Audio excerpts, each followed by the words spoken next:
Hello everyone, my name is Silas Mahner, and tonight I'm here to talk to you about the journey of the past 2 years of my life, which has really led me to this life of fulfillment and happiness, and is also the main reason that I'm here at all tonight. Currently, I'm a headhunter in the renewable energy sector, and I can say with a lot of confidence that I wake up every day with this happiness and confidence and willingness to go forward and to do and to succeed at life. And I just have a general happiness overall. And that happiness has really come from one decision, which is what I made about 2 years ago, which was to consciously take charge of my life. Now, generally when I'm on a first date or meeting somebody for the first time and they hear about what I do, they assume I came from a pretty wealthy upbringing, or maybe I had more opportunities than the others around me, but quite the opposite is true. Obviously, it didn't come from extreme poverty, but I did have, in general, fewer opportunities than the people around me that I grew up with, than the kids that I grew up with.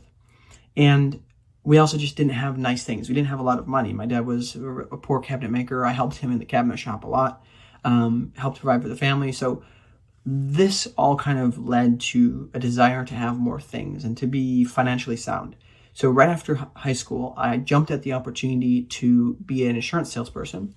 I went into this role, this opportunity I had with this idea that I would make a lot of money. I was just really excited for the life that I could provide for myself and then for my future family. And it went pretty well. So with really great training, I had great bosses, and I just was driven to succeed. In the course of about 8 months' time, I started making pretty big paychecks for a 19-year-old at the time. And what I realized was that money wasn't bringing me happiness. So I set out to figure out what exactly it was that motivated me, because I figured if I couldn't be happy in the work I did, I would live a relatively miserable life. So I searched, kind of what I had done in the past couple of years. What did I enjoy? What did I not enjoy? And I just reflected on those years in general and I came to the conclusion that I just went where the wind blew me. And I made the decision that that's not going to be it anymore. Silas needs to do what Silas wants to do. So I set out on this journey to figure out what it was that I wanted to do, because in reality, I had no idea what I wanted. The one thing that I ended up coming to was that I wanted to start my own business. So I basically just started exploring what I wanted to do, talking to entrepreneurs, other business owners, networking with other entrepreneurs in general, joining a group called Praxis. I built a portfolio. I did all kinds of things, started a small tea business, you name it. And all of this essentially led to me accepting this current job that I'm in and moving to New York City. Now, in this current job, this is where I've found a lot of fulfillment, and it's helped me to formalize what I want going forward, right? I just really enjoy the sector that I'm in and a lot of other things. But it's important to remember that the life that I have now all came from this one decision. Very small decision to take charge of my life and to just go and do what I wanted to do, even though I had no idea. It was really my subconscious that led me to get to where I am today.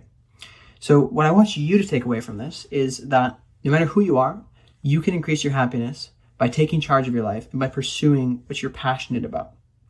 So what I wanted to do is give the old me, the 2 years ago me, advice on what I would do. And this is what I would say. First of all, take charge of your life.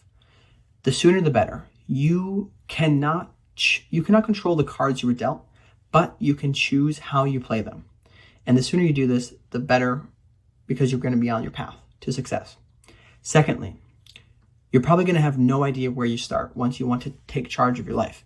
It seems too obscure. So what you do is you find the 3 to 4 areas of life that are most important to you and start working those into your daily schedule. For me, those are God, family, work, and continued learning. So work those into your schedule, and they will help to give you hints to what you're looking for in the future. Then finally, it's very important to reflect on your life. It should both be a daily reflection, journaling what happened in the day to really gain this self-awareness and consciousness that you hadn't had before, which will lead to greater happiness and greater confidence as well. But also taking time to reflect on longer periods, like 2 to 4 month periods, maybe longer, of where you were and where you are now. And by seeing that gap, it'll really help you to realize where you want to go. And all of those things will lead to you having a conscious decision and a nice laid out path of what you want, similar to the way I've been able to do as well. So I hope you enjoyed the story of how I took charge of my life and, took ownership and how I found happiness in that. And I hope you do the same. Thank you.